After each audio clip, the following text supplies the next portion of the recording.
بسم اللہ الرحمن الرحیم۔ اللہ کی ذات پاک کا بہت بہت شکر ہے جس کی عزت اور عظمت کے صدقے میں اچھے اور نیک کام پورے ہوتے ہیں۔ السلام علیکم۔ برہن ممبئی مہانگر پالیکا شکشن وبھاگ کے تحت جاری ورچوئل ٹریننگ سینٹر کی جانب سے پیش ہونے والے ای لرننگ سیشن میں آپ کا استقبال ہے۔ میں ہوں آپ کی معلمہ میمونہ شیخ۔ کیسے ہیں آپ سب؟ ہم امید کرتے ہیں کہ ایڈوکیشنل ویڈیوز کی مدد سے آپ اپنے نصاب کو مکمل کرنے کے ساتھ ساتھ مختلف مضامین کی معلومات میں بھی اضافہ کر رہے ہوں گے۔ یہ ہم سب کے لیے ایک نیا تجربہ ہے، مگر اچھی بات یہ ہے کہ ہم نے ہمت نہیں ہاری ہے اور ہم اساتذہ تو آپ کے تعلیمی سلسلے کو بالکل بھی رکنے نہیں دیں گے۔ تو آئیے تعلیمی سلسلے کو آگے بڑھاتے ہیں اور شروع کرتے ہیں آج کا ہمارا سیشن۔ آج ہم ہشتم جماعت میں تاریخ کے مضمون میں برطانوی حکومت کے اثرات کا جائزہ لیں گے آپ کی درسی کتاب کی مدد سے۔ For Standard 8, in this history session, we'll try to understand the effects of British rule. ہم نے موضوع کو آسان، دلچسپ اور اثر انگیز بنا کر پیش کرنے کی کوشش کی ہے۔ آج کے اس پریزنٹیشن میں آپ بہت ساری ایسی معلومات حاصل کریں گے جو درسی کتاب میں موجود نہیں ہیں۔ ہم نے تاریخ کے واقعات کو دور حاضر کی معلومات سے جوڑنے کی کوشش کی ہے۔ آپ بھی اپنے تجربات، مشاہدات اور پیشکش کے متعلق اپنے نظریات ہمیں ضرور بتائیں۔ اس ایڈریس پر آپ ہمیں میل کر سکتے ہیں۔ تو آئیے سب سے پہلے سبق کے اہم نکات کا جائزہ لیتے ہیں۔ برطانوی ایسٹ انڈیا کمپنی کا قیام، دو عملی نظام حکومت، پارلیمنٹ میں منظور کردہ قانون، انگریزی انتظام حکومت اور قانونی مساوات۔ آج کے سیشن میں ہم سبق کے ان نکات کو سمجھنے کی کوشش کریں گے۔ آگے بڑھنے سے پہلے آئیے اپنی سابقہ معلومات کو تازہ کر لیتے ہیں۔ پچھلے سبق میں ہم نے دیکھا کہ سن 1453 عیسوی میں ترکوں نے قسطنطنیہ پر قبضہ کر لیا۔ قسطنطنیہ کی اپنی ایک اہمیت تھی۔ ایشیا اور یورپ کو ملانے والا خشکی کا تجارتی راستہ اسی شہر سے گزرتا تھا۔ ترکوں نے اس راستے کو بند کر دیا تو یورپی ممالک کے لیے ایشیا کی طرف جانے کے لیے نئے راستے تلاش کرنا ضروری ہو گیا اور جغرافیائی دریافتوں کے نئے سلسلے کی شروعات ہوئی۔ اب تجارتی راستہ بند ہونے کا یہ مطلب تھوڑی ہی تھا کہ یورپی تاجر اپنی تجارت بند کر دیتے۔ تو انہوں نے کیا کیا؟ انہوں نے ملاحوں کو سامان، مال اور دیگر سہولتیں فراہم کی تاکہ وہ ایشیا کی سمجھ جانے والے نئے راستے دریافت کریں۔ کئی ملاح بھارت کی تلاش میں نکلے اور دیگر ممالک کے ساحلوں پر پہنچے۔ ان میں پرتگالی جہاز راں واسکو ڈی گاما 1498 میں افریقہ کے جنوبی سرے کا چکر لگا کر بھارت کے مغربی ساحل پر کالی کٹ کی بندرگاہ پر پہنچا۔ ان جغرافیائی دریافتوں کی وجہ سے یورپ کی مختلف قوموں نے ایشیا اور خاص طور پر بھارت کا رخ کیا۔ ان میں ہم دیکھیں گے پرتگال کے پرتگالی، ہالینڈ کے ڈچ، فرانس کے فرانسیسی اور انگلستان کے انگریز شامل تھے۔ تو ہم نے دیکھا کہ کس طرح جغرافیائی دریافتوں کی وجہ سے یورپی حکومت بھارت کے ساحل تک آ پہنچی۔ پرتگالی ڈچ، فرانسیسی اور انگریز بھارت کے بازار پر قبضہ کرنے کے لیے مقابلہ آرا ہو گئے۔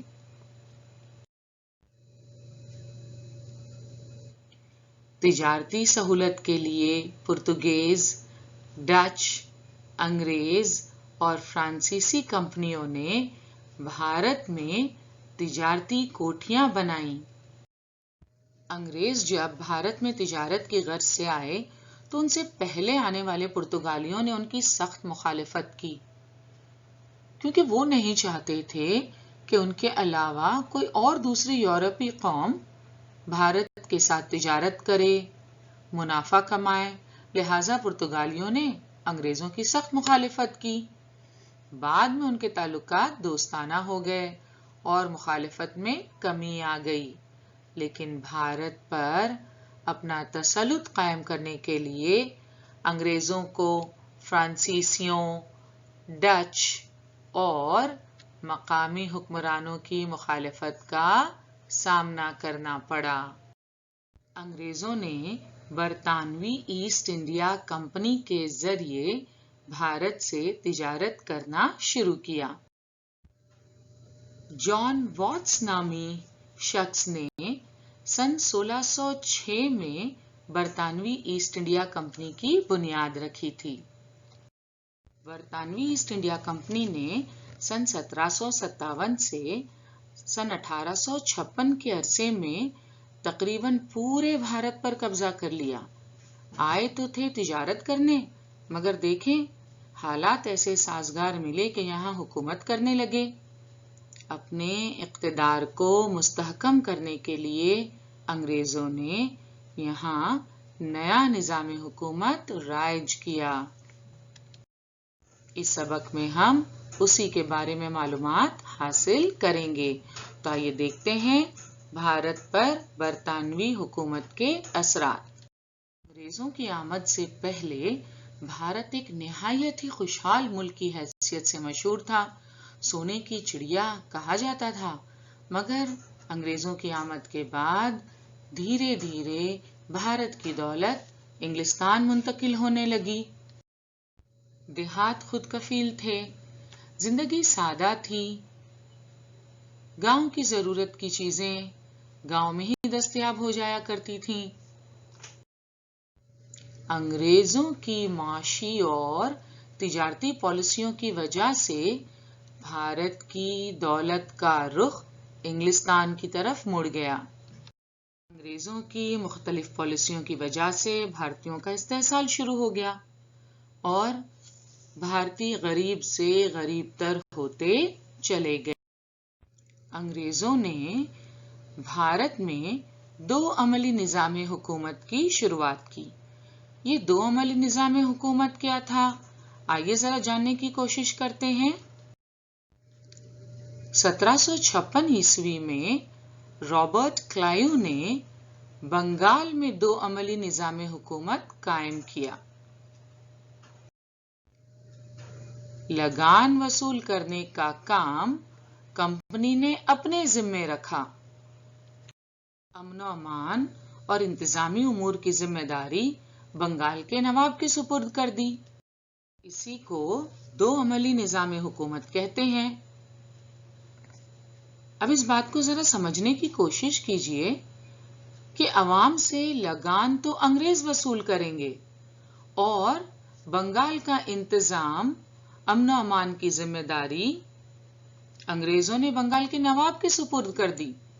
عموماً حکومت اپنی عوام کو تحفظ فراہم کرتی ہے، سہولتیں فراہم کرتی ہے اور بدلے میں عوام حکومت کو ٹیکس دیتے ہیں۔ اس دور میں لگان دیا کرتے تھے، مگر یہاں یہ عجیب نظام تھا انگریزوں کا کہ لگان تو وہ خود وصول کریں گے اور امن و امان قائم کرنے کی ذمہ داری، انتظام حکومت کی ذمہ داری ہوگی بنگال کے نواب پر۔ تو یہ تھا 2 عملی نظام حکومت۔ 2 عملی نظام حکومت کے نتائج کیا ہوئے؟ کچھ عرصے بعد ہی 2 عملی نظام حکومت کے برے نتائج ظاہر ہونے لگے۔ عوام سے